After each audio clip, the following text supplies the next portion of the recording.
రాగి సంగటి మునగాకు రసం తెలియని వాళ్ళంటే ఎవరూ లేరండి. ఎలా చేసుకోవాలో చూద్దాం. హాయ్ అండి, అందరికీ నమస్కారం. నేను మీ Revathi. Welcome to RK kitchen and vlogs. ఈ వీడియోలో మనం మునగాకు రసం ఎలా చేసుకోవాలో చూద్దామా. ముందుగా ఒక కుక్కర్ తీసుకుని ఒక కప్పు కందిబ్యాలు వేసుకుని శుభ్రంగా 2-3 సార్లు బాగా కలుపుకోవాలి. మంచినీళ్ళని వేసుకుని టమోటాలను వేసుకున్నానండి. ముందుగా స్టవ్ వెలిగించుకొని కుక్కర్లోకి రాళ్ళుప్పు అలాగే కొంచెం నూనె వేసి మూత పెట్టుకున్నాను. చూడండి, సగం ఉడికాయి. ముందుగానే మునగాకు నీళ్ళ శుభ్రంగా కడిగి పెట్టుకోవాలి. ఇప్పుడు దీన్ని కుక్కర్లోకి వేసి ఉడికించుకుందాం. పూర్తిగా ఉడికిపోయాయండి. ఇలా తూట గిన్నెలకు తీసుకున్నాను. ఈ మునగాకుతో పళ్ళెం చేసుకోవచ్చు. ఆల్రెడీ ఆ వీడియో అప్లోడ్ చేశాము, వీలుంటే వెళ్ళి చూడండి.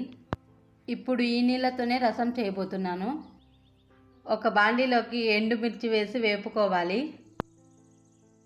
అలాగే జీలకర్ర కూడా వేసి వేపుకోవాలి. ఎండుమిర్చి, కొత్తిమీర, టమోటా, ఎండు కొబ్బరి, ఉడికించిన మునగాకు, చింతపండు, జీలకర్ర, తెల్లగడ్డలు.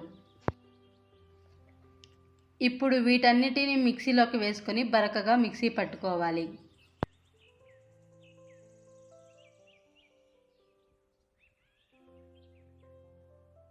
ముందుగా స్టవ్ వెలిగించుకొని ఒక బాండ్లీ పెట్టుకొని అందులోకి నూనె వేసుకోవాలి. అలాగే సాసులు, ఎండుమిర్చి, అలాగే ముందుగా కట్ చేసుకున్న ఎర్రగడ్డలను కూడా వేసుకుని ఇలా వేపుకోవాలి. అలాగే కరివేపాకు కూడా వేసుకోవాలి.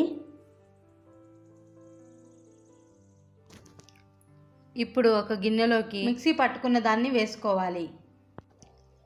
అలాగే మునగాకు నీళ్ళు కూడా పోసుకోవాలి. అవి వేసుకుని ఇలా బాగా కలుపుకోవాలి, ఇలా వీడియోలో చూపిస్తున్నట్టుగా.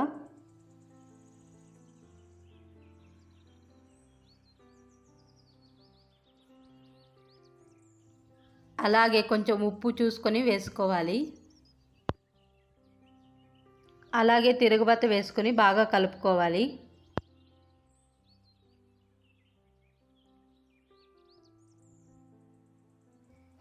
ఇప్పుడు స్టవ్ వెలిగించుకుని రసాన్ని పెట్టుకుందాం.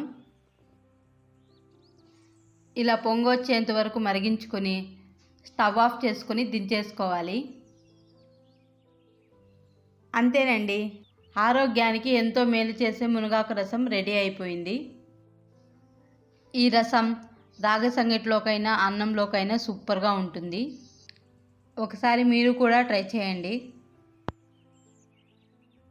చూసారు కదండి మునగాకు రసం ఎలా చేస్తానో. ఇప్పుడు టేస్ట్ చూద్దాం.